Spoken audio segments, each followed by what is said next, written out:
United Nations officials today said 70% of people in the Gaza Strip are displaced, many living in conditions a statement called, quote, inhumane. The Secretary General said the Gaza is becoming a, quote, graveyard for children. Israel's ambassador to the UN lashed out at the comments, called for the Secretary General's resignation. Emily Callahan is a nurse, activity manager for Doctors Without Borders, MSF. She was evacuated last Wednesday and arrived back in the U.S. just over the weekend. First of all, how does it feel to be out?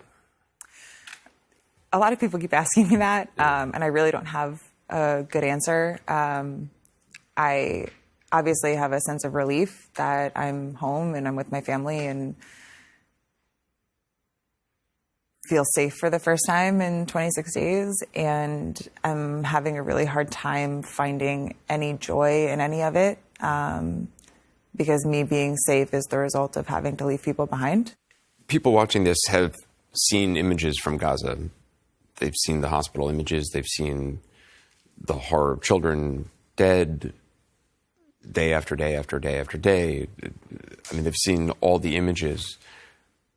But to actually be there and to experience it, you're experiencing all these things which a camera can never capture. So could you just talk a little bit about when you close your eyes at night, what is it you think about now? I think the answer to that question, I'll start at KYTC, which was, we were relocated about 5 times over the course of 26 days due to security concerns.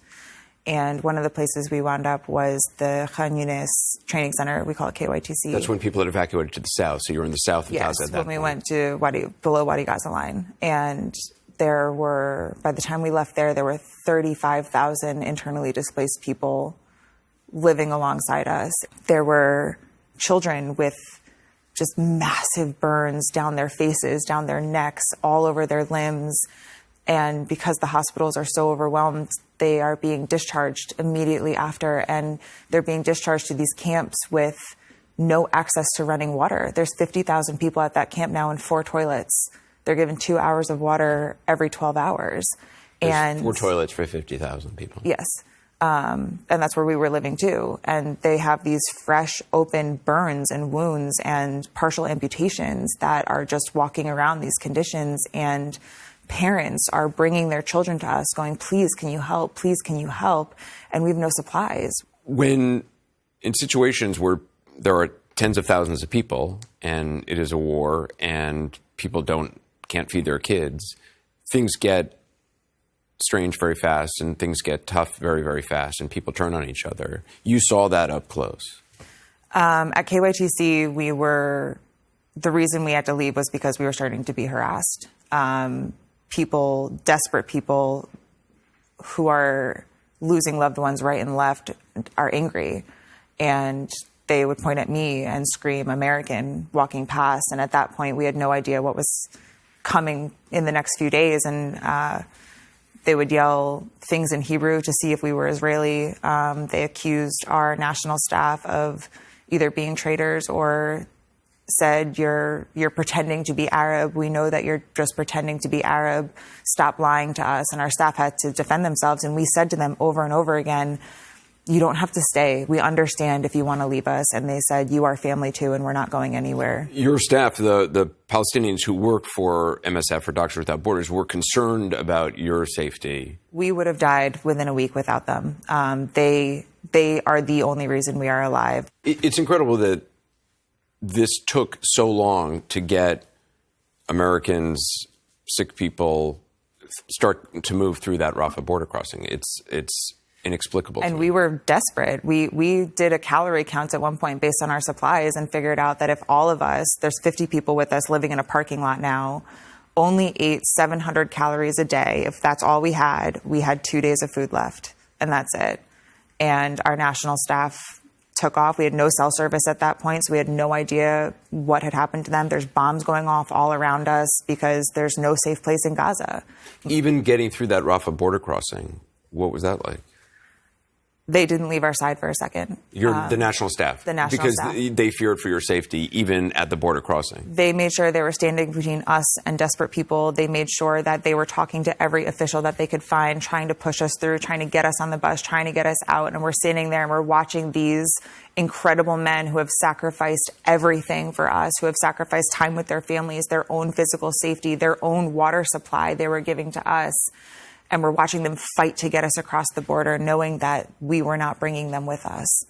And they didn't waver. Ibrahim was right in the front with our passports, fighting so hard to get us on. And we get to Arish that night and find out his parents are dead.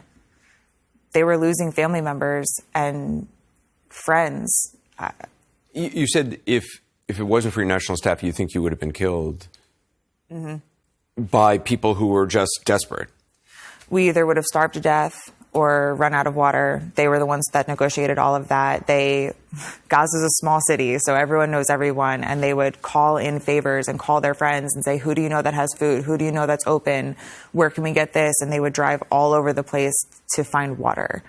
And when we ran out of bottled water in Gaza, they were the ones that were able to figure out that the water truck was coming here at these times, and oh, I know this guy has a grocery store and they still have power sometimes. I think I can probably get something from them. Like when I say we would have starved to death without them, I'm not exaggerating. And in the moments of absolute desperation of civilians, they were steadfast and calm and just talked to them and said, these people are also in the same boat that you are. They have no supplies. They also have no food and water. They are also sleeping outside on the concrete, and did it in such a beautiful way that they were able to talk them down with love and kindness. There was no violence in their heart, and it calmed everyone around them down as well.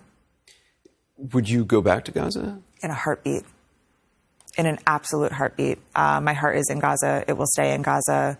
The Palestinian people that I worked with, both our national staff in the office as well as my staff at Indonesia Hospital, were some of the most incredible people I've ever met in my life.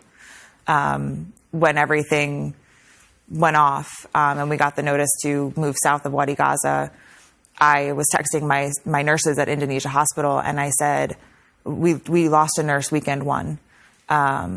He was killed when the ambulance outside the hospital was blown up. And I was texting them when we got the evacuation orders, and I said, did any of you move south? Did any of you get out? Like, are any of you coming down this way? And the only answer I got was, this is our community. This is our family. These are our friends. If they're going to kill us, we're going to die saving as many people as we can. And I said, if I can ever have an ounce of the heart that you have, I will die a happy person. They were incredible.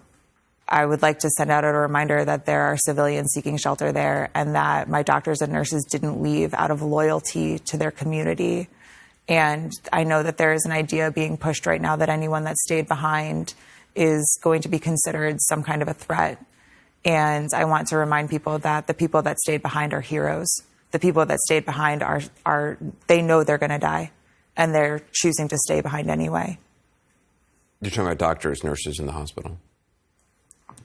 I wake up every morning and I send out a text message and I ask, are you alive? And every night before I go to sleep, I send another message and says, are you alive? Well, Kelly, thank you so much for your time.